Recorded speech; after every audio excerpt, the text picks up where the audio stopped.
না। আজ মদিনায় যাও। আমি কয়েকদিন আগে মদিনার নববীতে গেলাম, রিয়াজুল জান্নায়। আমাদের বাংলাদেশিরা ওখানে ডিউটি করে, 10 মিনিটের বেশি টাইম দেয় না, পুলিশ সরায়া দেয়। ওরা বলল, হুজুর আপনি মোহাব্বতে এক কোনায় বইয়া ইবাদত করেন, আপনাকে পুলিশ কিছু বলবে না। আমরা বলে দিচ্ছি, পুলিশ আইসা আমার পাশ দিয়া যায়, আমি বসি এক খুঁটির গোড়ায় বসি, উপরে তাকায় দেখি খুঁটির গোড়ায় নাম লেখা সতুনে উস্তুনে হান্নানা। সুযোগ পেলে ওখানে গিয়ে 2 রাকাত নামাজ। আবার আর একটা খুঁটির উপরে লেখা সতুনে আয়েশা। আম্মা জান আয়েশা বেশি বেশি খুঁটির গোড়ায় বসে বসে আল্লাহর ইবাদত করতেন, ইতিকাফ করতেন। আবার ওই যে সাহাবী কান্না করেছেন তওবার খুঁটি, ওই খুঁটির গোড়ায় এখন উপরে লেখা সতুনে তওবা। ওটা তওবার খুঁটি, এখনো লেখা, আরবিতে লেখা। ওই সাহাবীর তওবা কবুল হয়েছে। ওখানে গিয়া সিজদায় পড়ে কাঁদলাম, কারণ পুলিশেরা মোনাজাতে কান্না ওরা পছন্দ করে না, মনে করে বোধহয় এটা বলে বেদাতি। ওরা মোনাজাত দিয়ে কান্নাটারে ভালোবাসে না। সিজদায় গিয়া মনের মতো কাঁদলাম। ও আমার এলাকার মা বোনেরা, ও আমার যুবক বাবারা, ও আমার বৃদ্ধ বাবাজিরা, এতক্ষণ যে এত কষ্ট করে চিল্লাইয়া বয়ান শুনাইছি, একবারও কিন্তু আমি আপনাদের বলি নাই আমার মতো দাড়ি টুপি লাগায় বুজুর্গ হয়ে হাতে তসবিহ নেন। বরং আমি আমার যুবক বাবাদের বলি, ও আমার কলিজার যুবক বাবারা, আমি একবারও বলি না কওমি মাদ্রাসায় যাও, তাবলিগে না গেলে তুমি জাহান্নামী, পীরের কাছে না গেলে তুমি জাহান্নামী। বরং আমি বলি, বাবা আমাদের লাইনে তুমি আসবা বাধ্য না, তোমাকে আমি আরো চাই তুমি স্কুলে কলেজে পড়ে ডাক্তার হও, ইঞ্জিনিয়ার হও, প্রফেসর হও, এসপি হও, ডিসি হও, ওসি হও, তুমি একজন এমপি মন্ত্রী, তুমি একজন চেয়ারম্যান হও, তুমি একজন ব্যবসায়ী চাকরিজীবী হও। তবে আমার বিদায় বেলা একটা দাবি, বেয়াদব হইও না রে বাবা। তুমি ডাক্তার হয়ে যদি বেয়াদব হও, তাসলিমা নাসরিনের মতো জুতা খেয়ে দেশ থেকে পালিয়ে যেতে হবে। মরণের পরও লাশটা জন্মভূমিতে আসবে না। ডাক্তার হও, বেয়াদব হইও না। ইঞ্জিনিয়ার হও, বেয়াদব হইও না। তুমি একজন জনপ্রতিনিধি হও, বেয়াদব হইও না। বলবা হাফিজ ভাই বেয়াদব হব না, কথার ব্যাখ্যা কি? ভালো করে শুনো রে বাবা, 3 জায়গায় বেয়াদবি করবা না। আল্লাহর কসম, যদি বেয়াদবি করো মরার আগে তোর ধ্বংস শুরু হয়ে যাবে। 1 নাম্বার জায়গা মা বাবা, 2য় জায়গা শিক্ষক, 3 নাম্বার জায়গা উলামায়ে কেরাম। এই 3 জায়গায় বেয়াদবি করলে, মা বাবায় যদি কষ্ট পায় নিঃশ্বাস ফেলেই দেয়, খোদার কসম মরার আগে ধ্বংস শুরু। যদি শিক্ষক তোমার ব্যবহারে কষ্ট পেয়ে নিঃশ্বাস ছাড়ে, ধ্বংস শুরু। আলেম ওলামা যদি তোমার ব্যবহারে কষ্ট পাইয়া নিঃশ্বাস ছেড়ে দেয়, খোদার কসম ধ্বংস মরার আগে শুরু। অনুরোধ করে বলছি, তোমার মতো কত যুবক আছে জেনারেল লাইনে পড়ে, জীবনে মাদ্রাসায় যায় নাই, অথচ স্কুলে পড়িয়াও নামাজ ছাড়ে না, কলেজে পড়িয়াও নামাজ ছাড়ে না। মিথ্যা বলছি? তোমার কপালে কারো বরদোয়া লাগছেনি, না হয় তুমি পারো না কেন? মা বাবার বরদোয়া লাগাইছনি, না হয় তুমি নামাজ পড়ো না কেন? তোমার মতো যুবক র্যাব আর্মি পুলিশ বিডিআরের চাকরি করে নামাজ পড়ে, বলো তুমি পারো না কেন? তোমার মতো যুবক ডাক্তার, প্রফেসর, ইঞ্জিনিয়ার, এমপি, মন্ত্রী অভাব নাই, ব্যবসায়ী, চাকরিজীবী, এসপি, ডিসি 5 ওয়াক্ত নামাজ পড়ে নাই। তোমার মতো যুবক রাস্তায় গাড়ি চালায়, নামাজ বাদ দেয় না, বলো তুমি কেন পারো না? তোমার মতো যুবক নদীর মধ্যে মাছ ধরে, নামাজ ছাড়ে না। তোমার মতো যুবক কৃষি কাজ করে, শ্রমিকের কাজ করে, নামাজ বাদ দেয় না, বলো তুমি কেন পারো না? তুমি কি মনে মনে ভাবছো হুজুরেরা মিথ্যা কয়? মনে মনে ভাবছো কোরআন মিথ্যা? একটা প্রমাণ দে, এখন দাঁড়িয়ে সব কোরআন জ্বালায় দিন, যদি একটা ভুল বের করে দিতে পারো। পারবা? পারবা না। বরং তোমার বড়রাও অপচেষ্টা করে পারে নাই। অতএব তোমার হাতে পায়ে বিনয়ের সাথে অনুরোধ করে ধরে বলি, আর নামাজ ছাড়িও না। জীবনে মনের ঝাল মিটায় এত গুনাহ কম করো নাই। মনে শখ লাগছে নামাজ পড়বা না, পড়ো নাই। মনে শখ আসছে দাড়ি কাটবা, কেটেছো। মনে শখ লাগছে পার্কে যাবা, দৌড়ায় গেছো। মনে শখ লাগছে সারা রাত মোবাইলে গুনাহ করবা, করেছো। এখনো কি তওবা করবা না? ও পর্দার আড়ালের মা বোনেরা, আপনার মতো কত মা কত বোন এই এলাকায় এখনো আছে, পর্দা করে, নামাজ পড়ে নাই, মোবাইলে সময় নষ্ট করে না, স্বামীর মাল হেফাজত করে। আম্মা জানেরা, বোনেরা, আপনারা কেন নামাজ পড়তে পারেন না? কয়দিন আর মার্কেটে ঘুরিয়া নিজের ইজ্জত নষ্ট করবেন? একটা সন্তানকে আদর্শ ডাক্তার বানায় যান, আদর্শ ইঞ্জিনিয়ার বানায় যান, আরে আদর্শ কোরআন পড়নেওয়ালা বানায় যান। আপনার সন্তান যদি আপনার আদর্শ পাইয়া সুন্দর ব্যবহার দেয়, কোরআন শিখতে পারে, ডাক্তার হইয়াও কোরআন তেলাওয়াত করবে, নামাজের সময় নামাজ আদায় করবে, আপনাদের জন্য দোয়া করবে, ওলামায়ে কেরামের সাথে সুন্দর আচরণ করে চলবে, এমন ডাক্তার হতে পারলে আপনার সন্তানও ধন্য, আপনার জীবনও ধন্য। এরে আম্মা জানেরা, কয়দিন আর দুনিয়ায় বাঁচবেন? এমন একটা দিন নেই গাড়ির নিচে, পানির নিচে যুবকের লাশ দেখা যায় না, ঘুমের বিছানায় লাশ। কোন দিন মরণ হবে জানা নাই।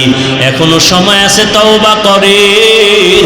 মনেরে বুঝান রে মন, জীবনে কত স্বাধীনভাবে চলছি আর গুনাহ করেছি। আজকে থেকে তৈরি হয়ে গেলাম, আমার মতো নারী যদি নামাজি থাকে আমি কেন পারবো না? আমার মতো নারী যদি স্বামীর খেদমত করে আমি কেন পারবো না? আমার মতো নারী যদি মোবাইল না চালায় আমি কেন পারবো না? আমি একটা ভালো সন্তানের মা হইয়া কবরে যাই, পারলে আলেমের মা হইয়া যাই, পারলে হাফেজে কোরআনের মা হইয়া যাই। যদি জেনারেল লাইনও সন্তান থাকে, অন্তত আদর্শওয়ালা সন্তানের মা হইয়া কবরে যাই। আপনার জীবন ধন্য। যুবক বাবারা, এখনো সময় আছে, মনটাকে বুঝাইয়া তওবা করো। আল্লাহকে বলো, হে আল্লাহ, আমার মতো যুবক জেনারেল লাইনে থাকিয়া 5 ওয়াক্ত নামাজ পড়ে যদি চাকরি করে, ব্যবসা করে, আমি জীবনে তো গুনাহ কম করি নাই, আজকে থেকে তওবা করতে চাই। হে আল্লাহ, আপনি আমাকে এই মাহফিলের ময়দানে নিয়ে আসছেন, আমি তওবা করি, আর নামাজ ছাড়বো না, দাড়ি কাটবো না, বেপর্দায় চলবো না, মা বাবার সাথে বেয়াদবি করবো না, শিক্ষকের সাথে বেয়াদবি করবো না, ওলামায়ে কেরামের দোয়া পরামর্শ নিয়া নবীজির সুন্নত অনুযায়ী জীবন চালাবো। তওবা করার মতো যদি অন্তর তৈরি হয়, মুনাফিকি যদি না থাকে, খাঁটি তওবার নিয়ত যাদের আছে, দুটো হাত আমার আল্লাহকে দেখায় দেন। আয় আল্লাহ, হাতগুলো কবুল করে নেন। আয় আল্লাহ, আমাদের তওবা কবুল করে নেন। তওবার উপরে মজবুত হইয়া চলার তৌফিক দান করেন, আমিন। বিসমিল্লাহির রহমানির রহিম। আর রহমান আল্লামাল কুরআন খালাকাল ইনসান আল্লামাহুল বায়ান।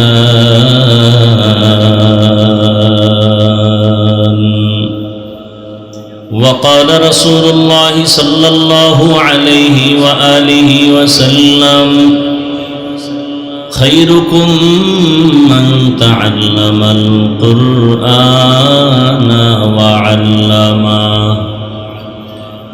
صدق الله مولانا العظيم وصدق رسوله النبي الأمي الكريم، ونحن على ذلك من الشاهدين والشاكرين والذاكرين،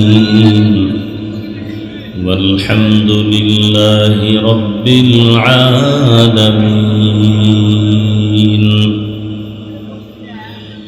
سبحانك لا علم لنا إلا ما علمتنا إنك أنت العليم الحكيم. رب اشرح لي صدري ويسر لي أمري واحلل عقدة من لساني يفقه قولي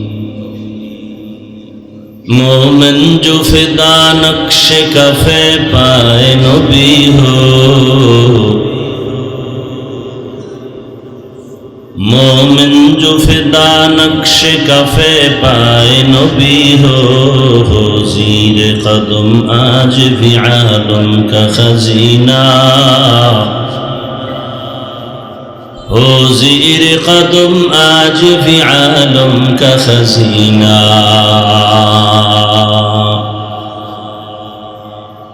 गर सुन्नत नबवी की करे पैरवी उम्मत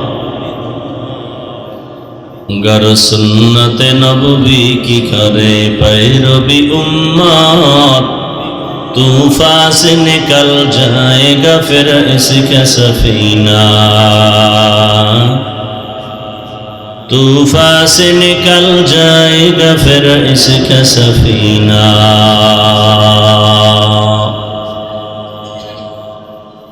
आशिक हो बेरादर शहंशाह दो आलम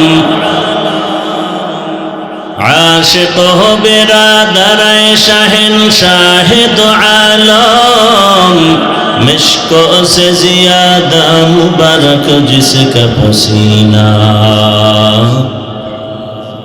मिश्को से ज़्यादा मुबारक जिसका पसीना कर दिल में तड़प हो मेरे आका का ज़ियारत हो दिल में तड़प हो मेरे आका का ज़ियारत एक आन में आए नबी दिखला दे मदीना एक आन में आए नबी दिखला दे मदीना ला इलाहा इल्लल्लाह मोहब्बत ला इलाहा इल्लल्लाह ওলামায়ে কেরামের ইজ্জত বাড়লে উম্মতের ইজ্জত বাড়বে আর নবী সাহাবা কেউ আসবেন না কিয়ামত পর্যন্ত কথাগুলো ভালো করে লিখে রাখবেন ডায়েরিতে লিখে রাখবেন না হয় ব্যানার করে ঘরের দরজায় টানাবেন কিয়ামত পর্যন্ত সংসারের শান্তি পরিবারের শান্তি সন্তানের শান্তি দোকানের শান্তি ব্যবসার শান্তি চাকরির জগতের শান্তি ঘরে বাহিরে উভয় শান্তি এবং পরকালের জান্নাতের একমাত্র ঠিকানার নাম ইসলাম ঠিকানা দেখাবেন একমাত্র শুধুমাত্র কেবলমাত্র উলামায়ে কেরাম কথাগুলো আপনার কাছে হালকা মনে হতে পারে কথাগুলো ওজন কত সাত আসমানের ওজন যত তার থেকে বেশি কিয়ামত পর্যন্ত এই জাতিকে শান্তির পথ দেখাবে একমাত্র উলামায়ে কেরাম কোরআন সুন্নাহ ইসলামের ব্যানারে আর কেউ পথ দেখাবে না সব চান্দাবাজ আর ধান্দাবাজ নিঃস্বার্থভাবে মানুষকে শান্তির পথ দেখাবে উলামায়ে কেরাম কোনো স্বার্থ নাই কোনো স্বার্থ 2 মিনিটে 2টা উদাহরণ দেব ভুলে যাবেন না মহামারী করোনার গজব শিক্ষিত 2 কুলাঙ্গার সন্তান বাবার করোনা কাছে যায় না মরার ভয়ে ট্রিপল মাস্ক লাগাইছে ইতিহাস মানুষকে বেঈমানি করে না বাবা এক পর্যায়ে মরেই গেল এলাকার গরিব কয়েকটা ছেলেকে ডেকে বলল টাকা দিব বাবার লাশটা রাস্তায় ফেলে দিয়ে আস রাস্তায় ফেলে দিল কুলাঙ্গার শিক্ষিত 2 সন্তান জানালা দরওয়াজা লক করে দিল তাকাইল না বাবার লাশ কুকুর খেলো না জানাজা হলো ইতিহাস ভুলে যাবেন না সেই সময় আমার দেশের শত শত করোনার লাশ আমার দেশের কিছু পুলিশ ভাই সিংহবাগ উলামায়ে কেরাম টুপিওয়ালারা এই শত শত লাশ নিঃস্বার্থভাবে কাঁধে নিয়েছেন গোসল করিয়েছেন কাফন পরিয়েছেন, জানাজা পরিয়ে কবরে রেখেছেন। একজন হুজুরেও করোনায় মরে নাই। বিনিময় কি দিছেন হুজুরদের? গালি আর ফেসবুকে বিরোধিতা। আল্লাহ হেদায়াত দান করুন। আর এক মিনিটে একটা উদাহরণ, এই জায়গাটা এবার আপনাদের থেকে একটু আমি প্রশ্ন করে জিজ্ঞাসা করে জবাবটা দিই। বলেন তো, সরকারি চাকরি যারা করেন, বেসরকারি চাকরি করেন, জানা থাকলে খুব দ্রুত জবাব দিবেন, না জানলে চুপ থাকবেন। আমি বলবো, সরকারি বেসরকারি চাকরি যারা করেন তাদের প্রতিদিনের ডিউটি কত ঘন্টা? যারা জানেন বলেন। নিম্নে বেতন কত? নিম্নে বুঝেন নাই? সরকারের চাকরি করে বেসরকারের চাকরি করে 8 ঘন্টা ডিউটি, নিম্নে বেতন কত? 10,000, 20,000, 15,000। এটা স্কেল আছে তাদের। এত কম কেন? বলে টেবিলের নিচে বহু মুক্তার দানা পাওয়া যায়, এগুলো ধরতে পারলে রাতারাতি আঙ্গুল ফুলে কলা গাছ। আবার জাগাত ফকিন্নির বাচ্চার মতো রাস্তায় হাঁটে, কারণ যেই গাছ দ্রুত বড় হয় সেই গাছ দ্রুত নষ্ট ভেঙে যায়। যে গাছটা আস্তে আস্তে বড় হয় এটার শিকড় মজবুত হয়, কেউ ভাঙতে পারে না। মানুষ ধনী হওয়ার মজবুত পন্থা হালাল উপার্জন। হারাম দিয়া তুফানের মতো আসবে, তুফানের মতো ফকিন্নি হয়ে যাবে। তাহলে সরকারি বেসরকারি ডিউটি 8 ঘন্টা, নিম্নে বেতন 15-20 হাজার। বলুন তো, আপনাদের এই অত্র অঞ্চলে যত মসজিদ আছে, মসজিদের আলেম ইমাম খতিবদের ডিউটি কত ঘন্টা? বলেন। নামাজ না পড়লে জানবে কসু, না মসজিদই যায় না তো কেমনে কইব কয় ঘন্টা? যারা জানেন তারা বলেন। 24 ঘন্টা। বেতন দেন কত? সত্যটা বলেন। 15,000। মাসেরটা মাসে দেন? হ্যাঁ। কুত্তা শুকরকে আল্লাহ বিবেক দেন নাই ভালো মন্দ যাচাই করার, আল্লাহ মানুষকে দিছেন। আল্লাহর দেয়া বিবেক দিয়ে একটু চিন্তা করেন তো, পৃথিবীতে এর থেকে জুলুম আর কি থাকতে পারে? তাও কি স্বাধীন ইমামের চাকরি মানে রিমান্ড। জহুরের নামাজে নাই, রিক্সা ড্রাইভার কা হুজুর গেছিলেন কই? ইমাম সাহেব বলে, কে তুমি? বলে, আমি রিক্সা চালাই। পাওয়ার কেন? বলে, 5 টাকা বেতন দেই। এরকম বেয়াদব আছে না নাই? এত জুলুম করার পরেও কি ইমাম সাহেব বা খতিব সাহেব জুমায় বলছেন যে আমার বেতন না বাড়াইলে আসর থেকে সূরাগুলো উল্টা পড়া হবে? বলছেন? কমিটির কারোর সাথে খারাপ আচরণ করছেন? করেননি। বরদোয়া করছেন? মোনাজাতটা দিয়েই আল্লাহ এলাকার সবাইরে মাফ করো, কবরওয়ালাদের মাফ করো, ব্যবসায় বরকত দাও, চাকরিজীবীর চাকরিতে বরকত দাও, অসুস্থ রোগীরে সুস্থ বানাও। বাস্তব। এরপরও যারা বলে হুজুর খারাপ, আমি বলি তোর 14 পুরুষের রক্ত খারাপ। আল্লাহ হেদায়াত দান করুন, আল্লাহ হেদায়াত দান করুন। এজন্য বলেছি, পৃথিবীতে উলামায়ে কেরাম এই জাতিকে নিঃস্বার্থভাবে যা দিয়েছে আর কেউ দেয়নি। এ জাতির চূড়ান্ত নিঃস্বার্থ বন্ধু উলামায়ে কেরাম। আল্লাহ বুঝার তৌফিক দান করেন।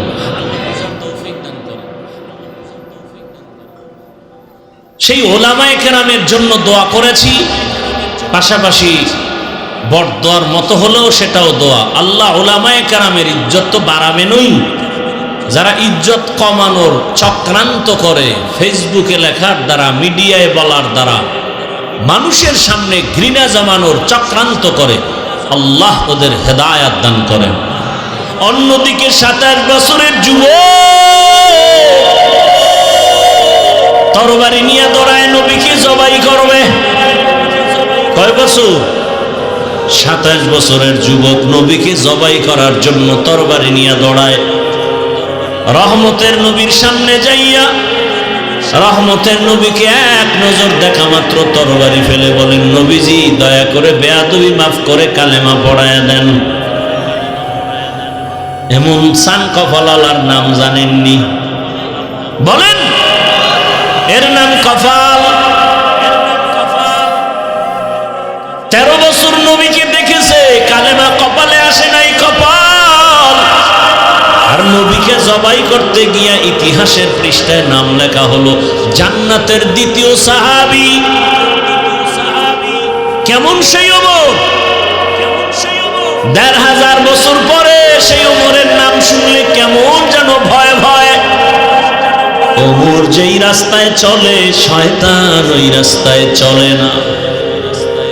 কেমন পাওয়ার আল্লাহ তাকে দান করেছেন।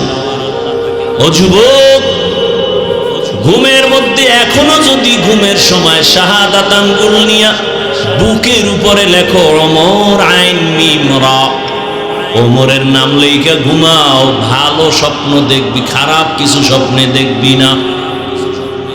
ওমরের এখনো শয়তান বড় ভয় পায়। শুধু ওমরের ইতিহাস বললে রাত পার হয়ে যাবে। কেমন চান কপালওয়ালা? ওই যে শুরুতেই বলছি, কপাল বাড়ির থেকে ওয়াজের নামে আসছে, প্যান্ডেলে ঢুকতে পারে না, কপাল। একদল প্যান্ডেলে ঢুকছে, বয়ান শুনতে পারে না, মোবাইল দিয়ে কলবের দরজা বন্ধ, কপাল।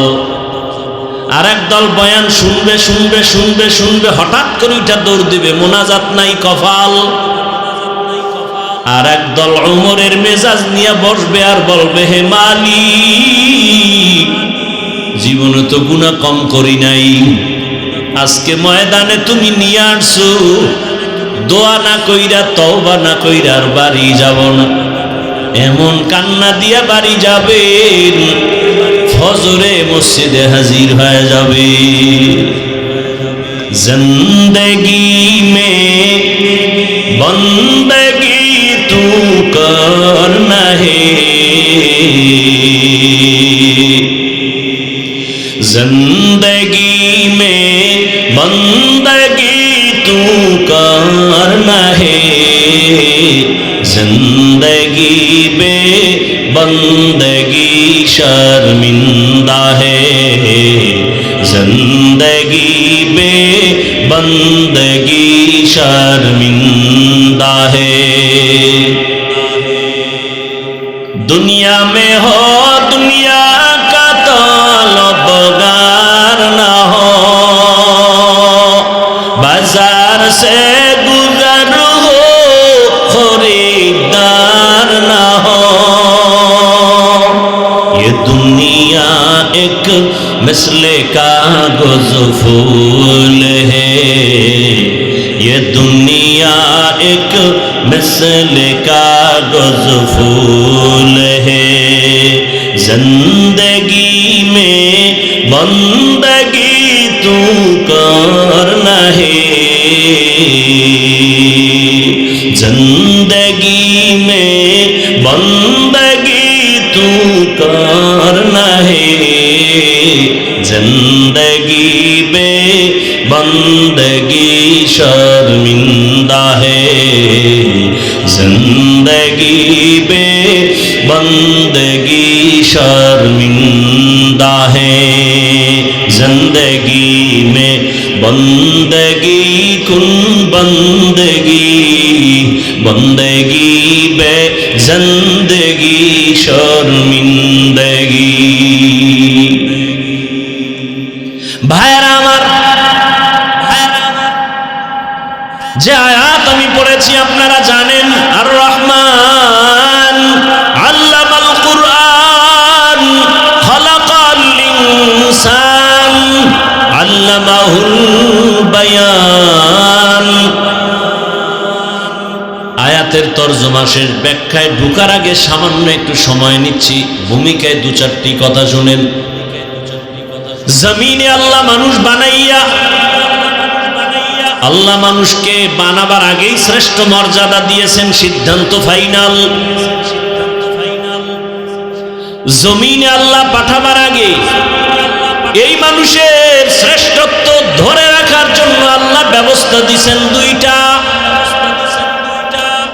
এক ব্যবস্থার নাম রিজালুল্লাহ, আর এক ব্যবস্থার নাম কিতাবুল্লাহ।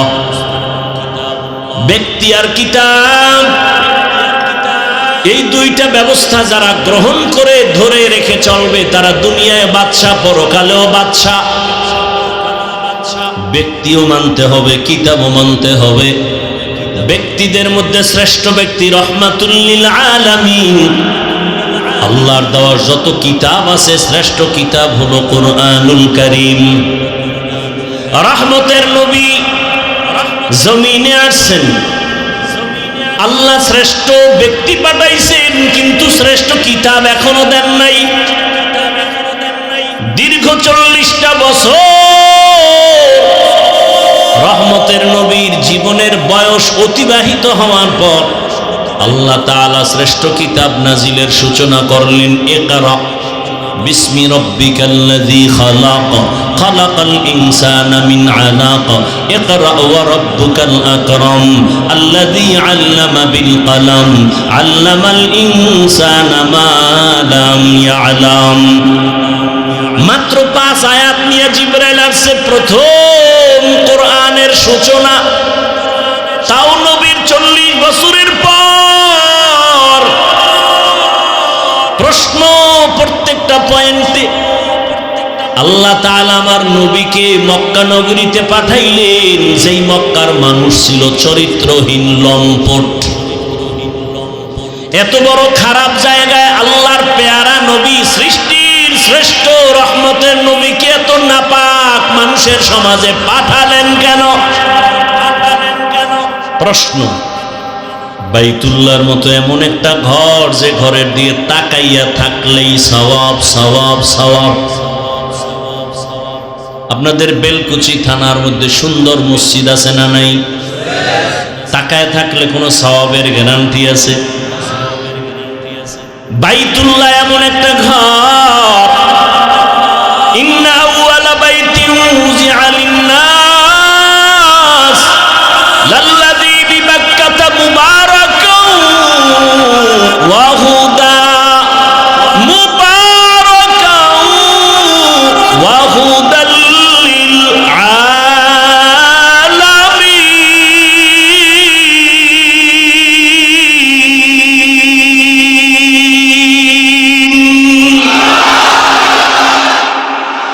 জমিন আল্লাহ বানায় প্রথম একটা ঘর বানাইলেন বাইতুল্লাহ। জমিনে কিচ্ছু নাই, কোনো প্রাণী নাই, জমিন আল্লাহ বানায় প্রথম বানালেন ঘর। নাম কি? আরো জোরে বলেন। ইবাদতের ঘর, হেদায়েতের ঘর, বসবাসের ঘর না ইবাদতের ঘর বানাইছেন মানুষের জন্য। কার জন্য? মানুষের জন্য ঘরটা বানায় দিছেন ইবাদতের ঘর। মানুষ আইসা দুনিয়ায় থাকবে, বসবাসের ঘর না বানাইয়া ইবাদতের ঘর আগে বানাইলেন কেন?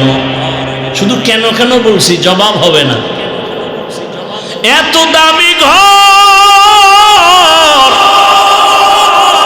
মানুষের জন্য ইবাদতের ঘর বানাইলেন, হেদায়েতের ঘর, বসবাসের ঘর কেন বানান নাই? কেন বানাইলেন না?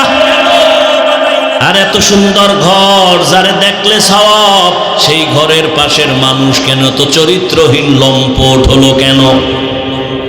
আর সেই সমাজে সৃষ্টির শ্রেষ্ঠ মহানবীরে পাঠাইলেন কেন? সেই নবীকে হেদায়েতের জন্য দিলেন কুরআন।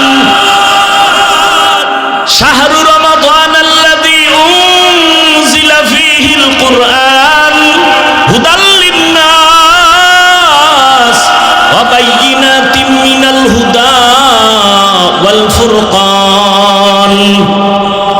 মানুষের হেদায়েতের জন্য কোরআন দিলেন 40 বছর পরে। কেন? বুঝেননি কথা? কয় বছর পর? নবী কি অবুঝ? 40 বছর পর্যন্ত অবুঝ, তো পরে দিলেন কেন? দিলেন দিলেন দিলেন দিলেন মক্কার মতো জায়গায় না দিয়া হেরা পাহাড়ে ঢুকাইয়া দিলেন কেন? কেন বুঝেননি? কেন? ভালো করে বুঝেন। আবার হেরা পাহাড়ের মধ্যে আমার রাসূল বাইতুল্লাহর দাম বেশি নাকি হেরা পাহাড়ের দাম বেশি? হেরা পাহাড়ের। 40টা বছর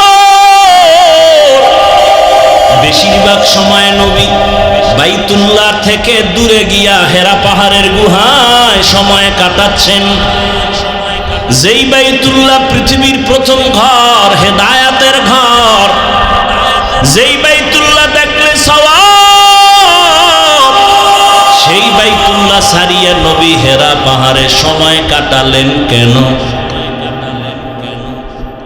সেই হেরা পাহাড়ের মধ্যে আমার আল্লাহ জিবরাইলের পাঠাইলেন, নবীরে কোরআন দিবেন। আল্লাহ কয়, নবী আপনি জিহ্বা নাড়ায় কষ্ট করবেন না। লা তুহাররিক বিহি লিসানাকা লিতাজালা বি ইন্না আলাইনা জামআহু ওয়া কুরআনা। আমি কোরআন আপনার সিনায় জমা করে দিব, আপনার কষ্ট করা লাগবে না। সেই নবীকে জিব্রাইলের দিয়া সিনার সাথে সিনা লাগায়া জোরে জোরে চাপ দিয়া নবীর জ্বর উঠাইলেন কেন? কয় চাপ? শুনেন নাই কোনোদিন? কয় চাপ? 3 চাপ। এমন জোরে শেষ চাপ, নবীর জ্বর। বুখারী শরীফের বারাত, নবী বলেন আমার উপরে মরণের কষ্ট শুরু। চাপ দিবেন কেন? চাপ দিবেন কেন? আল্লাহ নিজে কয় আমি সিনায় জমা করে দিব। চাপ দিবেন কেন? দিছেন 3 বার দিছেন কেন? দিছেন জোরে দিলেন কেন? নবীরে অসুস্থ বানাইলেন কেন? কারণ আছে না নাই?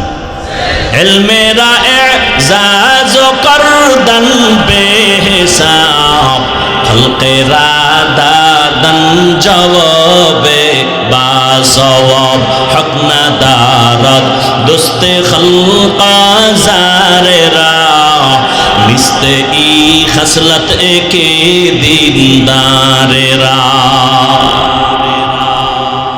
কেন কেন মনে রাখবেন, হুজুরদের থেকে জবাব শুনে নেবেন। এই কেনর জবাব দিতে আমার 3.5 ঘন্টা লাগছে। কুয়াকাটা আমার বাড়ির এক বয়ান, খালি কেন কেন কেন, এরপরে জবাব শুরু। ভাইরা আমার, আল্লাহ নবীকে কোরআন দিলেন 40 বছরের পর। নবী বসে নাই, দাওয়াত শুরু হয়ে গেল। এতদিন নামাজের কথা নাই, রোজার কথা নাই, তেলাওয়াত নাই, যাকাতের কথা নাই, কোরআন আসছে, দাওয়াত শুরু। নবী ঘুরেন আর বলেন, কুলু লা ইলাহা ইল্লাল্লাহ তুফলিহুন, মান ক্বালা লা ইলাহা ইল্লাল্লাহ দাখালাল জান্নাহ। এক আল্লাহর ইবাদত করো।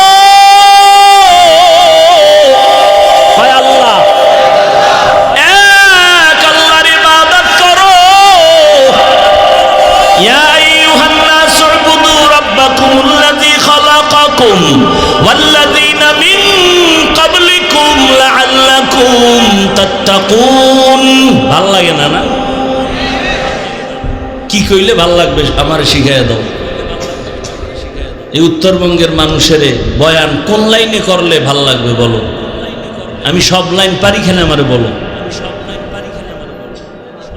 আমি শুরুতে এত কথা কইয়া বেড়া দিলাম, এরপরও শয়তান বিজয় হয়ে যাইতেছে। শয়তান খালি খোঁচা দিতেছে, আর কত উঠ। এক শয়তান পাশে বসা, আর এক শয়তান বডির ভিতরে, আর এক শয়তান প্যান্ডেলের বাইরে। বাইরের শয়তানের নাম জিন শয়তান, আশেপাশের সন্তানের নাম মানুষ শয়তান, শরীরের মধ্যে যেটা আছে এটার নাম নফস শয়তান। 2 শয়তানে লড়াইতেছে, আর কত উঠ। পরে মোবাইলে শুনে নিস। আবার অনেকের সাথে আবার টাইম দেওয়া না, রাত্র 12টার পরে মিস কলের জবাব দিতে হবে আজকে। আল্লাহ হেদায়েত দান করুন। ও গো নবীর উম্মতেরা,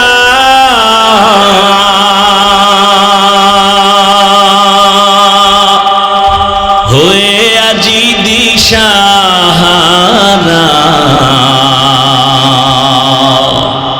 কোরআন হাদিসের চলো যখন যাহা চায় মনে,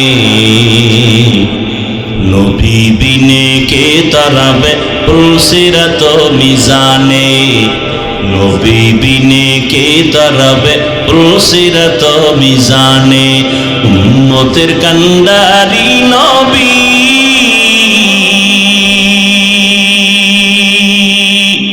কাঁদেছেন উম্মতের লাগি, এখনো কাঁদেন নবীজি শুয়ে মদিনার পানে। নবী বিনে কে দাঁড়াবে পুলসিরাত মিজানে। নবী বিনে কে দাঁড়াবে পুলসিরাত মিজানে। বাসায় গিয়ে ঘুমাবেন এখন? এত পারাপারি করেন কেন? এখানতে বেরোইলেই গুনাহ শুরু, এখান থেকে বের হলেই। আজকে ফজর পড়ে নাই, আশিকের রাসূল টাক্কা আশিকের রাসূল। ফজর পড়ে নাই, জোহর পড়ে নাই, আসর পড়ে নাই, মাগরিব পড়ে নাই। আজকে ফজর পড়বে কিনা তারও কোনো খবর। সব তাজা আশিকের রাসূল। অথচ রহমতের নবী বলেন বেঈমান আর মুমিনের মাঝখানে প্রাচীরের নাম নামাজ। বেঈমানেরা নামাজ পড়ে না, মুমিনেরা নামাজ ছাড়ে না।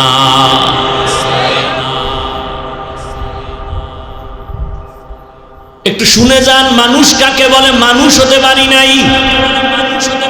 বক্তা হওয়া সহজ, মানুষ হওয়া বড় কঠিন। আবু জাহাল নবীরে চিনে জানে, খানা খায় দেখে, কালেমা পড়ে না কেন? মানুষ হতে পারে নাই। মানুষ হওয়া বড় কঠিন। এত বয়ান আর বয়ান, দাওয়াত তাবলীগের বয়ান, পীর মাশায়েখের বয়ান, আমগো বক্তাদের বয়ান, এরপরেও কেন মসজিদে মুসল্লি নাই? আসল কাজ হলো মানুষ নেই। সব একটাই মেহনত। মানুষ যেদিন হবে, মাওলানা হওয়া লাগবে না, মুফতি হওয়া লাগবে না। মানুষ যদি হতে পারো, বিনা হিসাবে জান্নাত। রহমতের নবী দাওয়াত দিতেছেন, এক আল্লাহর ইবাদত করো। কিছুদিন পর নবী আবার দাওয়াত দিতে যায়, আর কয় তোমরা রহমানের ইবাদত করো।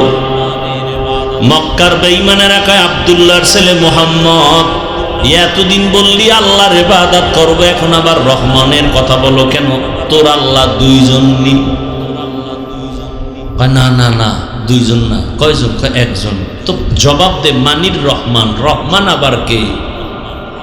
নবী বলেন অপেক্ষা কর, আমার আল্লাহ রহমান কে? জবাব দিয়া আল্লাহ বলে নবী ওদের জানায় দেন আমি রহমান কে। আর রহমান আল্লামাল কুরআন।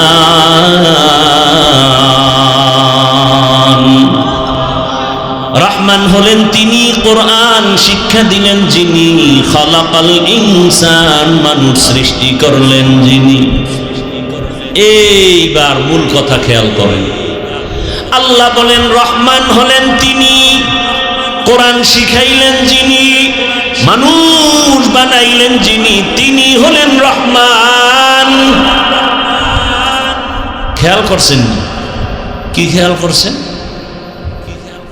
আল্লাহ আগে কোরআন শিখাইছেন, তারপরে মানুষ বানাইছেন। বাস্তবে দেখি পুরা উল্টা।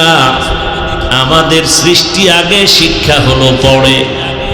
দুনিয়াতে আসছি, বড় হয়েছি, তারপরে আলিফ বাতা কোরআন শিখছি।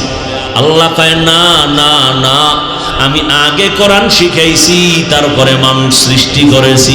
আর রহমান আল্লামাল কুরআন খালাকাল ইনসান।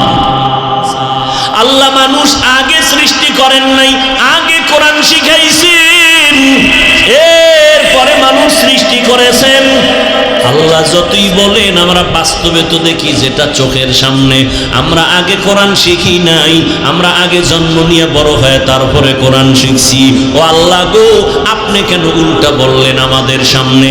মুফাসসিরিনে কেরাম জবাব দেয়, ফি'লুল হাকিম লা ইয়াখলু আনিল হিকমা।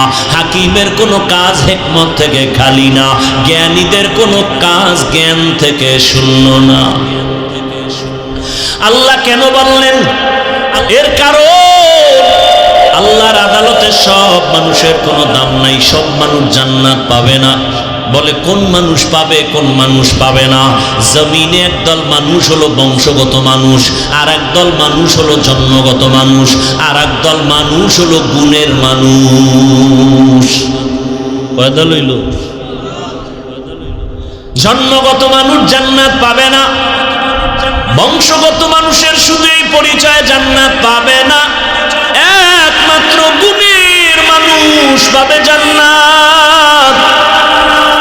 বংশগত মানুষ মানে আদম নবীর বংশে যারা আসছে, আদম নবীর বংশে তো হিন্দুরাও আসছে, বৌদ্ধরাও আসছে, সব নাকি হিন্দুরা অন্য নবীর, সব আদম নবীর বংশে। এই পরিচয়ে যদি জান্নাত পায়, বিধর্মীরাও জান্নাত পাবে? পাবে? পাবে না। অতএব বংশগত মানুষের পরিচয়ে জান্নাত হবে না। আমার আব্বা জানের ঔরসে আমার জন্ম, আমার আব্বা জান জন্মগত আমার বাবা, আমি তার জন্মসূত্রে সন্তান, এই পরিচয়ে জান্নাত পাওয়া যাবে না। আমার বাবার জন্মে আমি মানুষ হইতে পারি না, আমি একটা মানুষের সুরত ধারণ করে আসছি। আল্লাহ কয় আমার কাছে একমাত্র গুণের মানুষ জান্নাত পাবে। এবার গুণের মানুষ কাকে বলে শুনবেন তো, নাকি না অধৈর্য হয়ে যাইতেছেন? গুণের মানুষ কাকে বলে শুনেন, ভালো একটা মূলনীতি মনে রাখবেন আজীবন। কোন বস্তু যদি বানায়, বানানেওয়ালা কোনো কাজের জন্য বানায় নাকি এমনি কাজের জন্য বানায়? ভালো করে মনে রাখবেন এই মূলনীতি উসুল। কোন বস্তু বানানেওয়ালা যেই কাজের জন্য বানাবে, ওই কাজ হলো ওই বস্তুটার গুণ, ওই কাজ। যেমন আমার সামনে মাউথ আছে, কথা বলি, মেশিনে আমার কথা টান দিয়া হর্ন থেকে কথাগুলো ইউনিটের মাধ্যমে বের করতেছে। এক কথায় এই মাউথ, এই মেশিন, এই মাইক বানাইলো কেন? বলে আওয়াজ দেওয়ার জন্য। তাহলে মাইকের কাজ কি আওয়াজ না দেওয়া না দেওয়া? তাহলে এই বস্তুটা বানাইছে আওয়াজ দেওয়ার জন্য, এই মাইকের গুণ হলো আওয়াজ দেওয়া। বাতিওয়ালা বাতি বানানো কেন বানাইলো? অন্ধকার করার জন্য। কি কাজ? আলো দেওয়ার জন্য। তো বাতির গুণ কি? আলো দেওয়া। ঘড়িওয়ালা ঘড়ি বানাইছে টাইম দেওয়ার জন্য, ঘড়ির গুণ টাইম দেওয়া। পাখাওয়ালা পাখা বানাইছে বাতাস দেওয়ার জন্য, পাখার গুণ বাতাস দেয়া। মাইকের গুণ আওয়াজ দেওয়া, বাতির গুণ আলো দেওয়া, পাখার গুণ বাতাস দেয়া। যদি মাইক আওয়াজ না দেয়, সবাই বলবে এটাকে ফেলে দাও। কেন? বলে এটা গুণের মাইক না। বাতির গুণ আলো দেওয়া, বাতি যদি আলো না দেয় বলবে ভেঙে ফেল, এটা গুণের বাতি না। পাখা যদি বাতাস না দেয় বলে ফেলে দাও, এটা গুণের পাখা না। এতটুকু কথা বুঝছেননি? যেই বস্তু যেই কাজের জন্য বানানো হয়, ওই কাজ হলো বস্তুটার গুণ। ভালো করে বুঝো, মাইকের গুণ আওয়াজ দেওয়া, বাতির গুণ আলো দেওয়া, পাখার গুণ বাতাস দেয়া। এবার আপনারা একটু বলবেন জানা থাকলে, আমাদের মতো মানুষ আল্লাহ কোন কাজের জন্য বানাইছেন? বিড়ি টানার জন্য। ওয়ামা খালাকাতুল জিন্না ওয়াল ইনসা ইল্লা লিয়াবুদুন।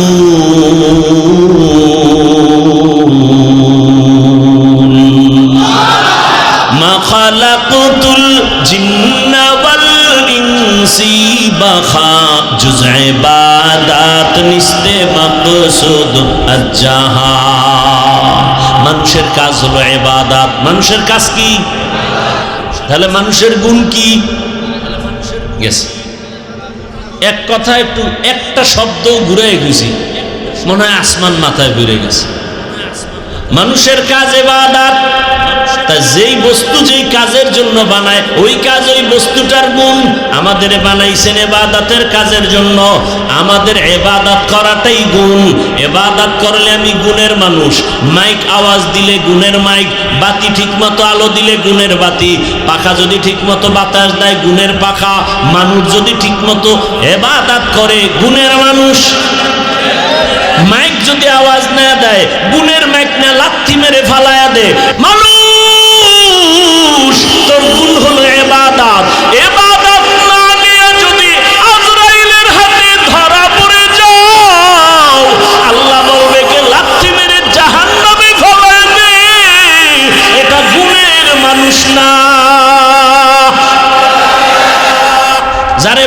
নাই।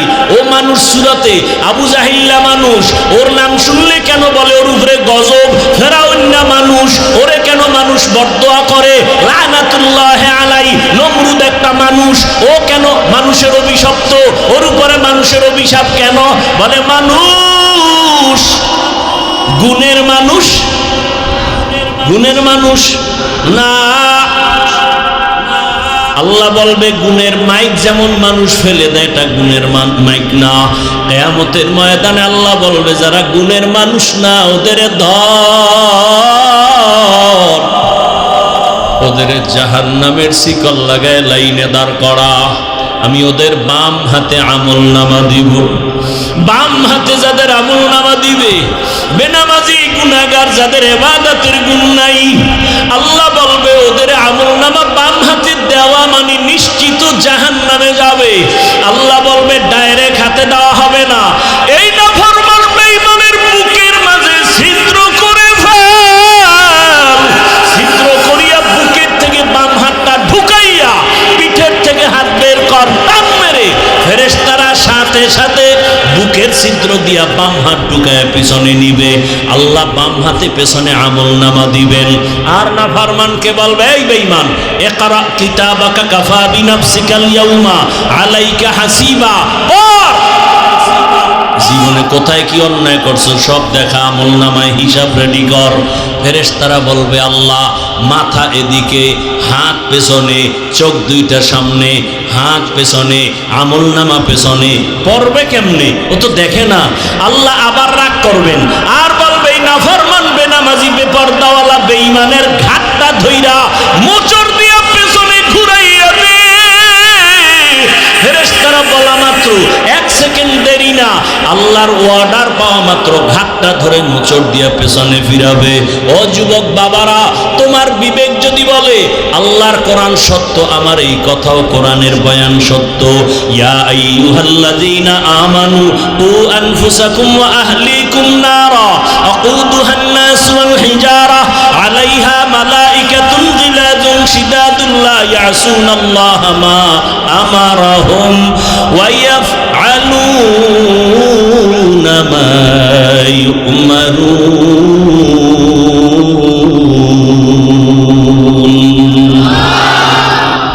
ফেরেশতাকে আল্লাহ যা বলবেন তাই। আর ইবাদতের গুণ নিয়ে যারা কবরে যাবে আল্লাহ তাদের জন্য কবর জান্নাত বানাবেন। হাসরের ময়দানে আল্লাহ অর্ডার করবে, এই নাজাত পানেওয়ালা নেক আমলওয়ালারা, তোমরা যারা ইবাদতের গুণ নিয়ে আসছো, তোমরা খবরদার সূর্যের গরম সহ্য করতে পারবা না। আমি আল্লাহর কুদরতের ডান পাশে আরশে আজিম, ওখানে গিয়ে তোমরা অপেক্ষা করো। ইয়া আইয়াতুহান নাফসুল মুতমাইন্নাহ ইরজিই ইলা রাব্বিকি রাদিয়াতাম মারদিয়াহ ফাদখুলি ফি ইবাদি ওয়াদখুলি জান্নাতি। আগে জান্নাত না, আগে আমার মহব্বতের বান্দাদের কাফেলায় ঢোক, এরপরে হলো জান্নাত। ও আমার বাবারা, মানুষের গুণ হলো ইবাদত। আর ইবাদত কোন সিস্টেমে করব? মন গড়া করলে হবে না, ইবাদতের নিয়ম জানা লাগবে, নিয়ম জানতে হবে। ইবাদতের নিয়ম জানতে হলে কোরআন লাগবে, কোরআন বুঝতে হলে হাদিস লাগবে। তুমি পড়তে পারো না, আলেম লাগবে।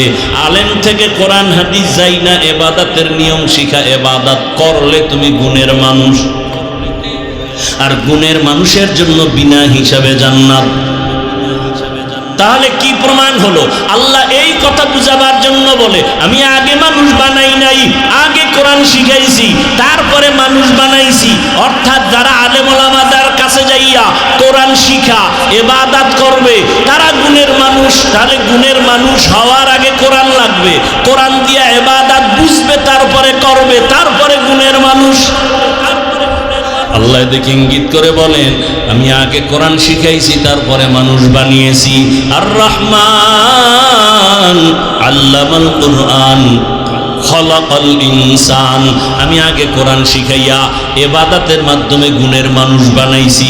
অতএব যারা উলামায়ে কেরামের কাছে যাইয়া কোরআন হাদিসের মাধ্যমে যারা ইবাদত করবা, আলেম ওলামাদের পরামর্শ নিয়া যারা মানুষ ইবাদত করে গুণের মানুষ হইবা, তাদের জন্য আমি আল্লাহ জান্নাত বানায় রাখছি।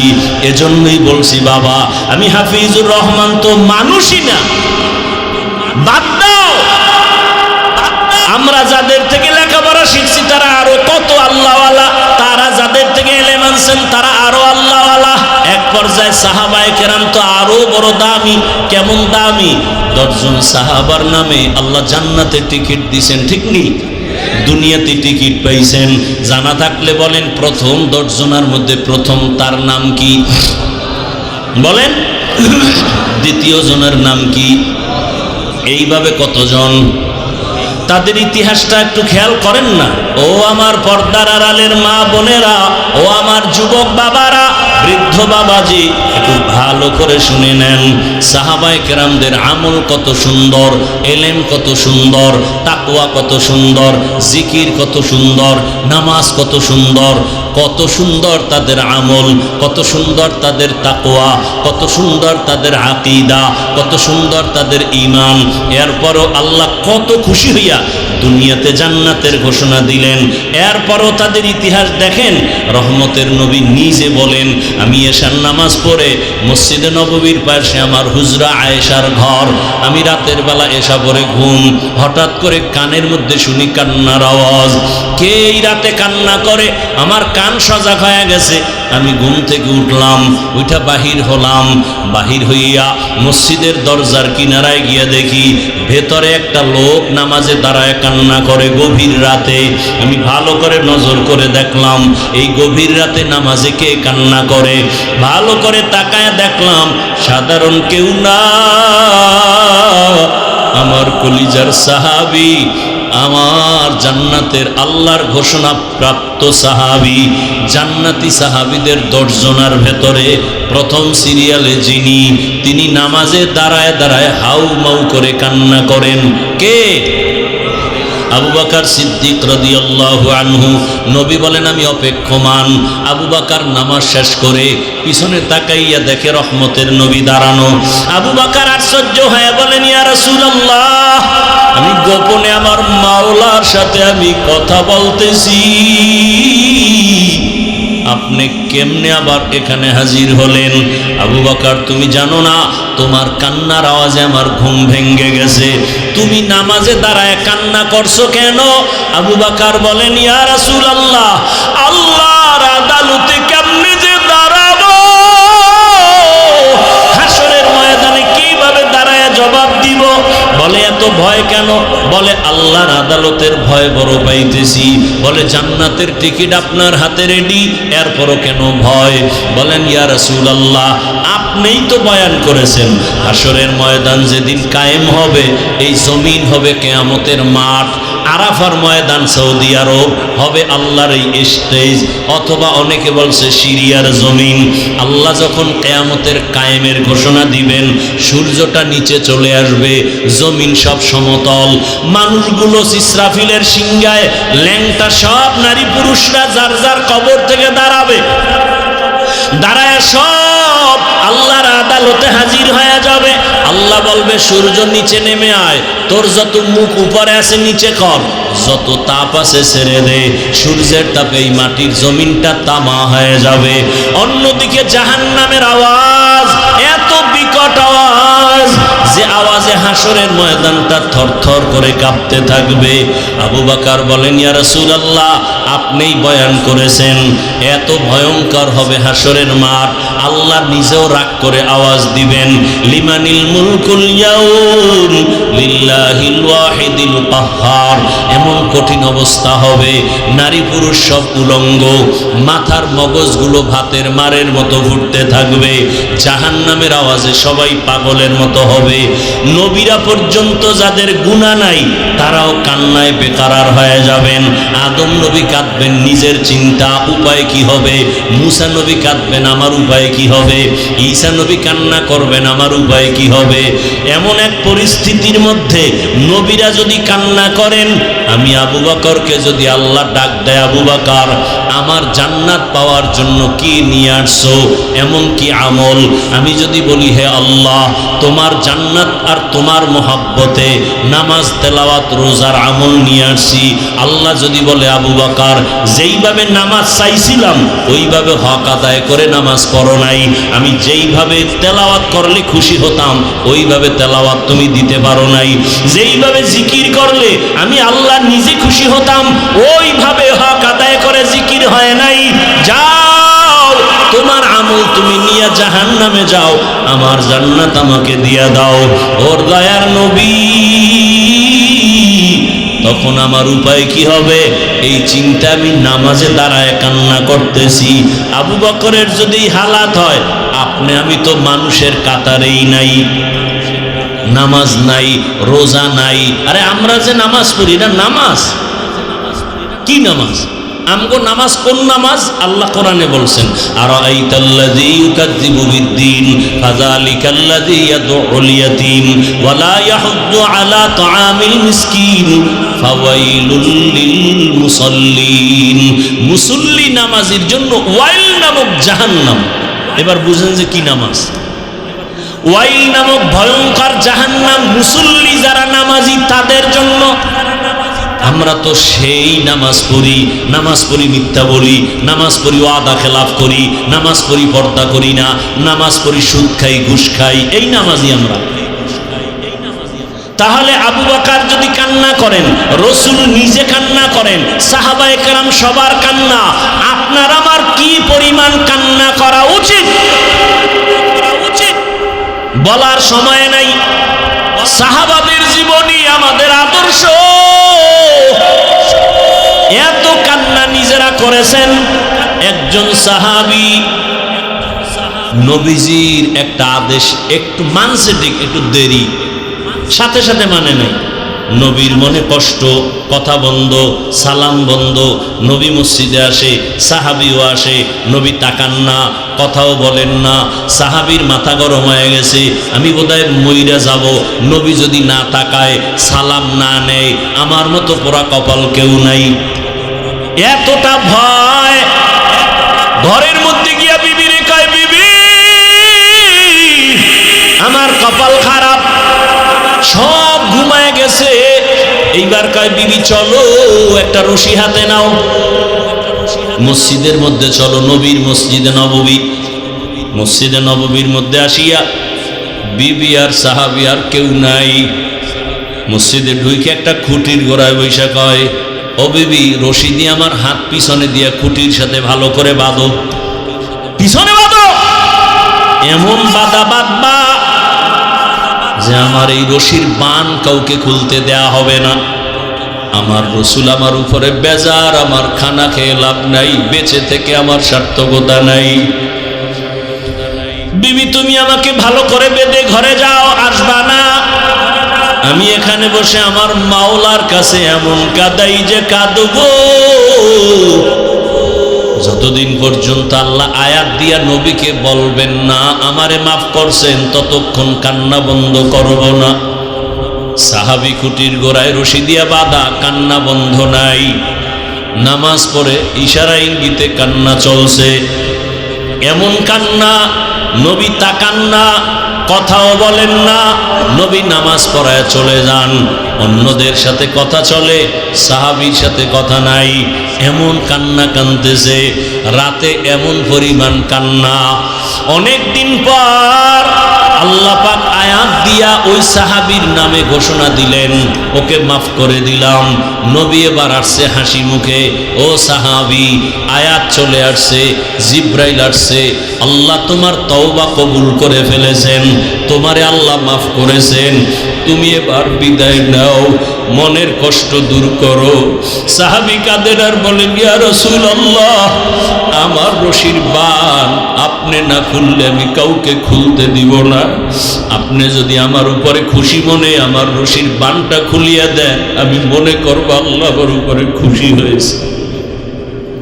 রহমতের নবী নিজ হাতে বান খুলে দিলেন। আজও মদিনায় যাও, আমি কয়েকদিন আগে মদিনার নববীতে গেলাম, রিয়াজুল জান্নায় আমাদের বাংলাদেশিরা ওখানে ডিউটি করে, 10 মিনিটের বেশি টাইম দেয় না, পুলিশ সরায়া দেয়। ওরা বলল, হুজুর আপনি মোহাব্বতে এক কোনায় বয়া ইবাদত করেন, আপনাকে পুলিশ কিছু বলবে না, আমরা বলে দিচ্ছি। পুলিশ আইসা আমার পাশ দিয়া যায়, আমি বসি এক খুঁটির গোড়ায় বসি, উপরে তাকায় দেখি খুঁটির গোড়ায় নাম লেখা সতুনে উস্তুনে হান্নানা। সুযোগ পেলে ওখানে গিয়ে 2 রাকাত নামাজ। আবার আর একটা খুঁটির উপরে লেখা সতুনে আয়েশা। আম্মা জান আয়েশা বেশি বেশি খুঁটির গোড়ায় বসে বসে আল্লাহর ইবাদত করতেন, ইতিকাফ করতেন। আবার ওই যে সাহাবী কান্না করেছেন তওবার খুঁটি, ওই খুঁটির গোড়ায় এখন উপরে লেখা সতুনে তওবা, ওটা তওবার খুঁটি এখনো লেখা, আরবিতে লেখা। ওই সাহাবীর তওবা কবুল হয়েছে। ওখানে গিয়া সেজদায় পড়ে কাঁদলাম, কারণ পুলিশেরা মোনাজাতে কান্না ওরা পছন্দ করে না, মনে করে বোধহয় এটা বলে বেদাতি, ওরা মোনাজাত দিয়ে কান্নাটারে ভালোবাসে না। সেজদায় গিয়া মনের মতো কাঁদলাম। ও আমার এলাকার মা বোনেরা, ও আমার যুবক বাবারা, ও আমার বৃদ্ধ বাবাজিরা, এতক্ষণ যে এত কষ্ট করে চিল্লাইয়া বয়ান শুনাইছি, একবারও কিন্তু আমি আপনাদের বলি নাই আমার মতো দাড়ি টুপি লাগায় বুজুর্গ হয়ে হাতে তসবিহ নেন, বরং আমি আমার যুবক বাবাদের বলি, ও আমার কলিজার যুবক বাবারা, আমি একবারও বলি না কওমি মাদ্রাসায় যাও, তাবলিগে না গেলে তুমি জাহান্নামী, পীরের কাছে না গেলে তুমি জাহান্নামী। বরং আমি বলি, বাবা আমাদের লাইনে তুমি আসবা বাধ্য না, তোমাকে আমি আরো চাই তুমি স্কুলে কলেজে পড়ে ডাক্তার হও, ইঞ্জিনিয়ার হও, প্রফেসর হও, এসপি হও, ডিসি হও, ওসি হও, তুমি একজন এমপি মন্ত্রী, তুমি একজন চেয়ারম্যান হও, তুমি একজন ব্যবসায়ী চাকরিজীবী হও। তবে আমার বিদায় বেলা একটা দাবি, বেয়াদব হইও না রে বাবা। তুমি ডাক্তার হয়ে যদি বেয়াদব হও, তাসলিমা নাসরিনের মতো জুতা খেয়ে দেশ থেকে পালিয়ে যেতে হবে, মরণের পরও লাশটা জন্মভূমিতে আসবে না। ডাক্তার হও বেয়াদব হইও না, ইঞ্জিনিয়ার হও বেয়াদব হইও না, তুমি একজন জনপ্রতিনিধি হও বেয়াদব হইও না। বলবা হাফিজ ভাই বেয়াদব হব না, কথার ব্যাখ্যা কি? ভালো করে শুনো রে বাবা, 3 জায়গায় বেয়াদবি করবা না। আল্লাহর কসম, যদি বেয়াদবি করো মরার আগে তোর ধ্বংস শুরু হয়ে যাবে। 1 নাম্বার জায়গা মা বাবা, 2য় জায়গা শিক্ষক, 3 নাম্বার জায়গা উলামায়ে কেরাম। এই 3 জায়গায় বেয়াদবি করলে, মা বাবায় যদি কষ্ট পায় নিঃশ্বাস ফেলেই দেয়, খোদার কসম মরার আগে ধ্বংস শুরু। যদি শিক্ষক তোমার ব্যবহারে কষ্ট পেয়ে নিঃশ্বাস ছাড়ে, ধ্বংস শুরু। আলেম ওলামা যদি তোমার ব্যবহারে কষ্ট পাইয়া নিঃশ্বাস ছেড়ে দেয়, খোদার কসম ধ্বংস মরার আগে শুরু। অনুরোধ করে বলছি, তোমার মতো কত যুবক আছে জেনারেল লাইনে পড়ে, জীবনে মাদ্রাসায় যায় নাই, অথচ স্কুলে পড়িয়াও নামাজ ছাড়ে না, কলেজে পড়িয়াও নামাজ ছাড়ে না। মিথ্যা বলছি? তোমার কপালে কারো বরদোয়া লাগছেনি, না হয় তুমি পারো না কেন? মা বাবার বরদোয়া লাগাইছনি, না হয় তুমি নামাজ পড়ো না কেন? তোমার মতো যুবক র্যাব আর্মি পুলিশ বিডিআরের চাকরি করে নামাজ পড়ে, বলো তুমি পারো না কেন? তোমার মতো যুবক ডাক্তার, প্রফেসর, ইঞ্জিনিয়ার, এমপি, মন্ত্রী অভাব নাই, ব্যবসায়ী, চাকরিজীবী, এসপি, ডিসি 5 ওয়াক্ত নামাজ পড়ে নাই। তোমার মতো যুবক রাস্তায় গাড়ি চালায়, নামাজ বাদ দেয় না, বলো তুমি কেন পারো না? তোমার মতো যুবক নদীর মধ্যে মাছ ধরে, নামাজ ছাড়ে না। তোমার মতো যুবক কৃষি কাজ করে, শ্রমিকের কাজ করে, নামাজ বাদ দেয় না, বলো তুমি কেন পারো না? তুমি কি মনে মনে ভাবছো হুজুরেরা মিথ্যা কয়? মনে মনে ভাবছো কোরআন মিথ্যা? একটা প্রমাণ দে, এখন দাঁড়িয়ে সব কোরআন জ্বালায় দিন, যদি একটা ভুল বের করে দিতে পারো। পারবা? পারবা না, বরং তোমার বড়রাও অপচেষ্টা করে পারে নাই। অতএব তোমার হাতে পায়ে বিনয়ের সাথে অনুরোধ করে ধরে বলি, আর নামাজ ছাড়িও না। জীবনে মনের ঝাল মিটায় এত গুনাহ কম করো নাই। মনে শখ লাগছে নামাজ পড়বা না, পড়ো নাই। মনে শখ আসছে দাড়ি কাটবা, কেটেছো। মনে শখ লাগছে পার্কে যাবা, দৌড়ায় গেছো। মনে শখ লাগছে সারা রাত মোবাইলে গুনাহ করবা, করেছো। এখনো কি তওবা করবা না? ও পর্দার আড়ালের মা বোনেরা, আপনার মতো কত মা কত বোন এই এলাকায় এখনো আছে, পর্দা করে, নামাজ পড়ে নাই, মোবাইলে সময় নষ্ট করে না, স্বামীর মাল হেফাজত করে। আম্মা জানেরা, বোনেরা, আপনারা কেন নামাজ পড়তে পারেন না? কয়দিন আর মার্কেটে ঘুরিয়া নিজের ইজ্জত নষ্ট করবেন? একটা সন্তানকে আদর্শ ডাক্তার বানায় যান, আদর্শ ইঞ্জিনিয়ার বানায় যান, আরে আদর্শ কোরআন পড়নেওয়ালা বানায় যান। আপনার সন্তান যদি আপনার আদর্শ পাইয়া সুন্দর ব্যবহার দেয়, কোরআন শিখতে পারে, ডাক্তার হইয়াও কোরআন তেলাওয়াত করবে, নামাজের সময় নামাজ আদায় করবে, আপনাদের জন্য দোয়া করবে, ওলামায়ে কেরামের সাথে সুন্দর আচরণ করে চলবে, এমন ডাক্তার হতে পারলে আপনার সন্তানও ধন্য, আপনার জীবনও ধন্য। এরে আম্মা জানেরা, কয়দিন আর দুনিয়ায় বাঁচবেন? এমন একটা দিন নেই গাড়ির নিচে, পানির নিচে যুবকের লাশ দেখা যায় না, ঘুমের বিছানায় লাশ। কোন দিন মরণ হবে জানা নাই, এখনো সময় আছে, তওবা করেন। মনেরে বুঝান রে মন, জীবনে কত স্বাধীনভাবে চলছি আর গুনাহ করেছি, আজকে থেকে তৈরি হয়ে গেলাম। আমার মতো নারী যদি নামাজি থাকে আমি কেন পারবো না? আমার মতো নারী যদি স্বামীর খেদমত করে আমি কেন পারবো না? আমার মতো নারী যদি মোবাইল না চালায় আমি কেন পারবো না? আমি একটা ভালো সন্তানের মা হইয়া কবরে যাই, পারলে আলেমের মা হইয়া যাই, পারলে হাফেজে কোরআনের মা হইয়া যাই। যদি জেনারেল লাইনও সন্তান থাকে, অন্তত আদর্শওয়ালা সন্তানের মা হইয়া কবরে যাই, আপনার জীবন ধন্য।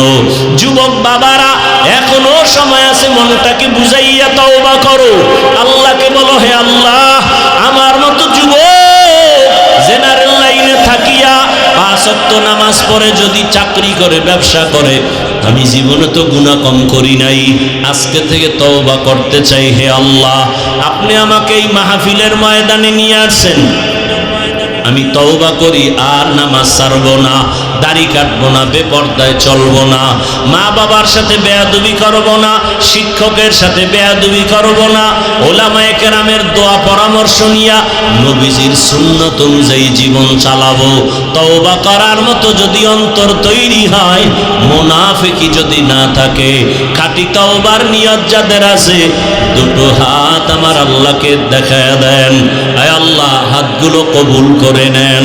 আয় আল্লাহ, আমাদের তওবা কবুল করে নেন। তওবার উপরে মজবুত হইয়া চলা তৌফিক দান করেন, আমিন।